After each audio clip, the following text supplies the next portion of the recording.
Mao ni ang akong gipila-pilahan og adlaw, guys. Yan daw ay pinipilahan niya ng 2 araw. Ha?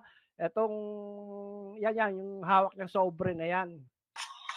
Nagkuha ko kuan. Claim stub ka. Ngayong adlaw, guys. Tapos, kuan.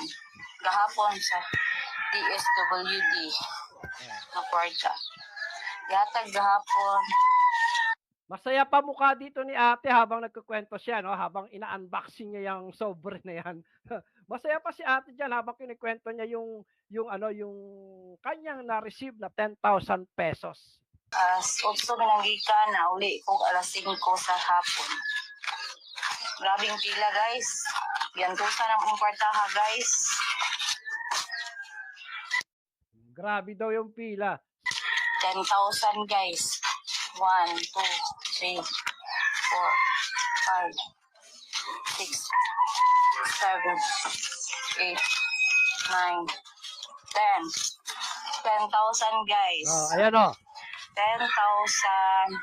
10,000, guys. Sabi ni ate, siya yung 10,000. 10,000 na siya, guys, ha. Wala ko kabalo, guys. Kung pila ko ani, guys, kay ihatod pa doon sa barangay. Okay, sa barangay pa doon ni Iagi, guys. Amot nga, no. Nagawat ako gahapon, no. Jismel ako, ang giyatan sa gahapon sa DSWD, Jismel. Pag ako man, tingon, pagtuon ng barangay, parimit ang kwarta dito, sa barangay sa Nawilan. Mura ni giyatan sa kuha, 1.5, bra. Dawat, Jismel, akong ginawat gahapon buo. Sakit kayo, grabe ka. Sakit kayo, grabe yung bukina dito. Sa maluoy, buntis pa dyan ko.